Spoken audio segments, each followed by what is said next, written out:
saaxiib daawade halkan waa janalkaynu ku leenahay YouTube-ka ee tubta wararka waxaad ku soo dhawaataa xogo iyo dhacdooyin wixii ugu dambeeyay naga soo gaaraya dagaalka culus ee ka holcaya gudaha waddanka Ukraine. barnaamijkeena waxaynu idinkugu soo gudbin doonaa saaxiibayaal daawadayaal duqeymaha saacadihii la soo dhaafay la isku weedaarsaday magaalada Zaporizhzhia oo ku taala gudaha waddanka Ukraine. yaa fuliyay duqeymahan ma ciidanka Ukraine mise kuwa Ruushka? warar iskhilaafsan oo soo baxaya ayaa barnaamijkeena idinkugu soo gudbin doonaa. Putin ayaa hadlay oo saxaafadda ayuu ka soo hor muuqday eedeyn kulul ayuu u jeediyay reer galbeedka.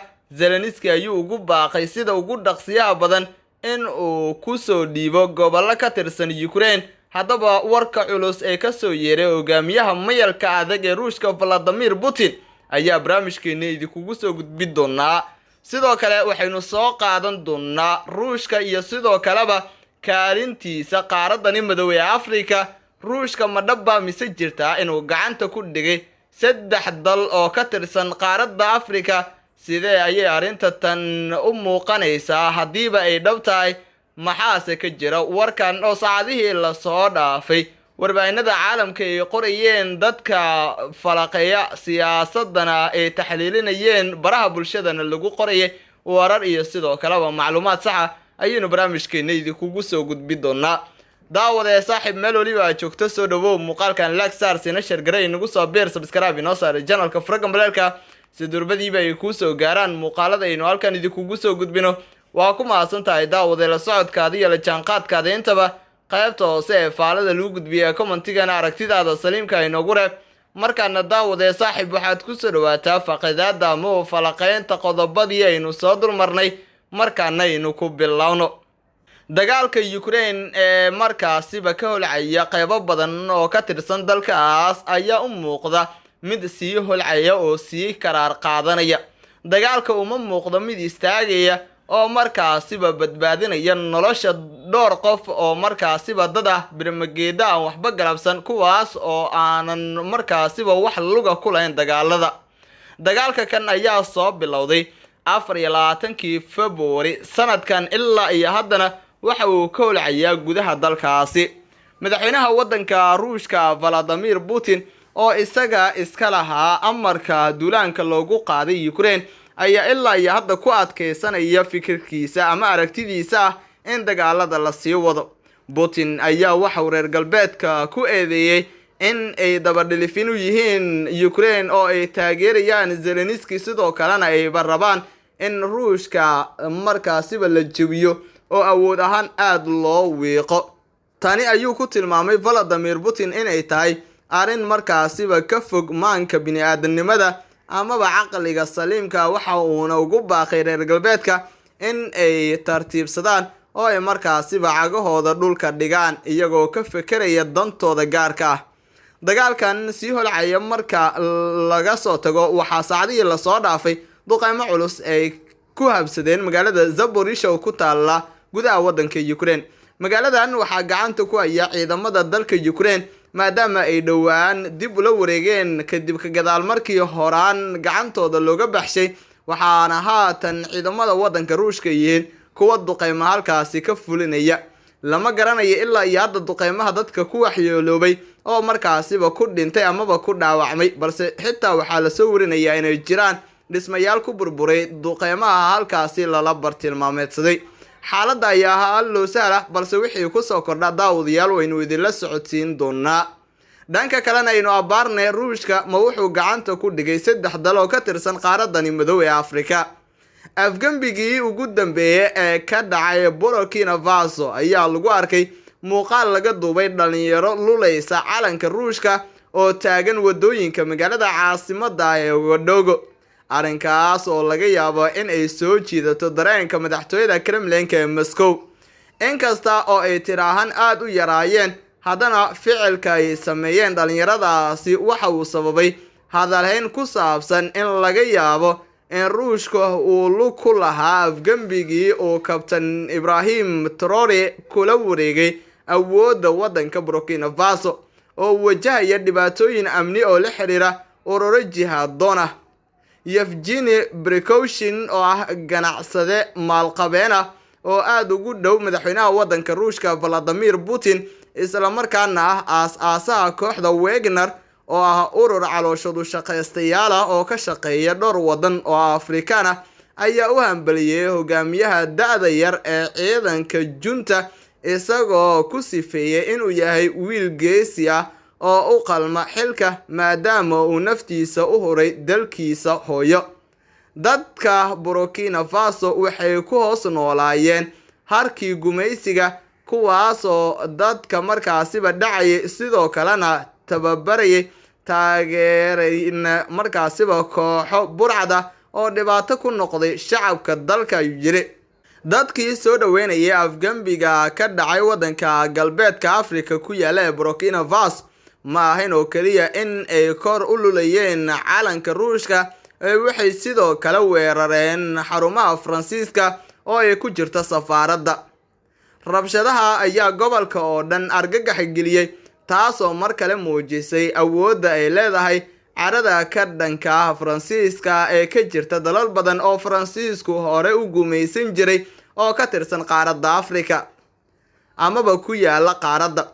Ku dhawaad 10 sano ayuu Faransiisku isku dayay in uu caawiyo ciidamada gobolka Saaxil oo ah dhul engegan oo ku yaala koonfurta Saxaraha oo ay ku jirto Burkina Faso si ay wax uga qabtaan mintidiinta jihaadoonka kuwaas oo qaarkood lala xiriirinayo kooxda Al-Qaacida.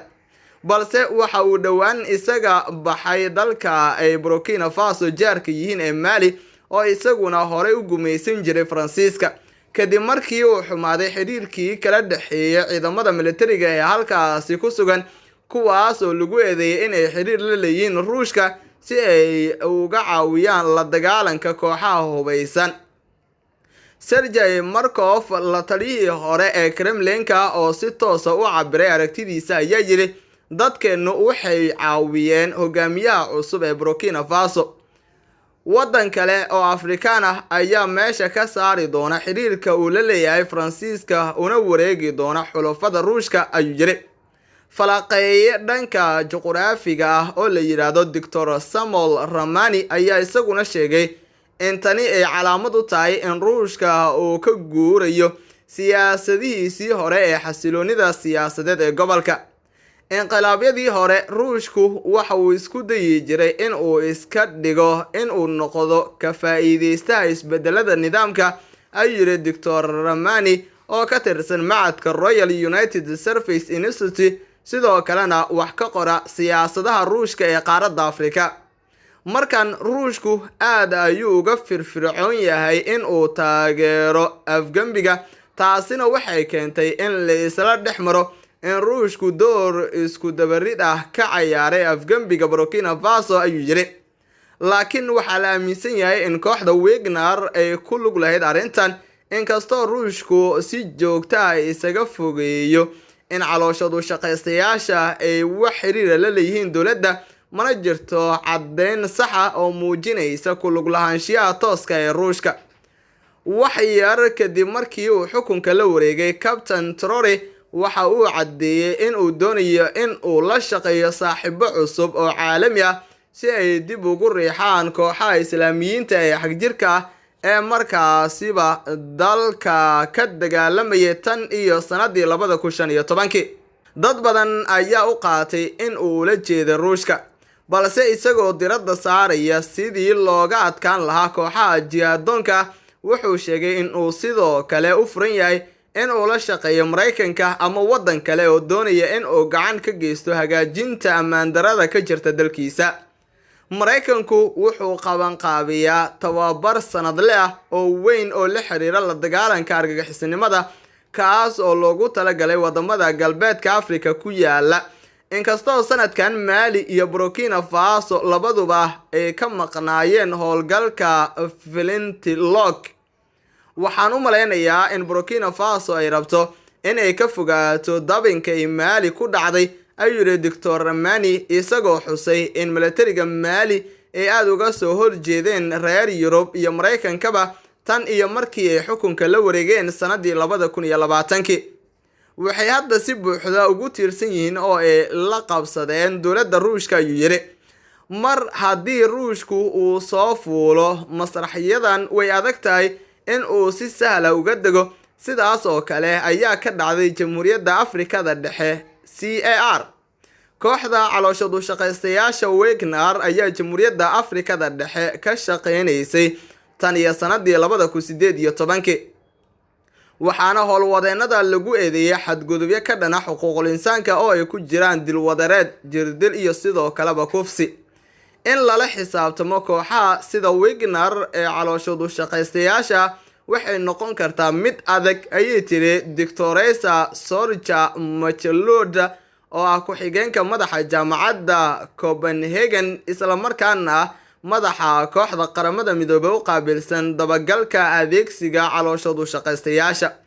Mareykanka ayaa isna sheegay in calooshadu shaqaystayaasha Ruushku ay ka faa'iideysanayaan kheyraadka dabiiciga ah ee Afrikada Dhexe, Mali iyo Suudaan si ay uga maalgeliyaan dagaalka Moscow ee Ukraine.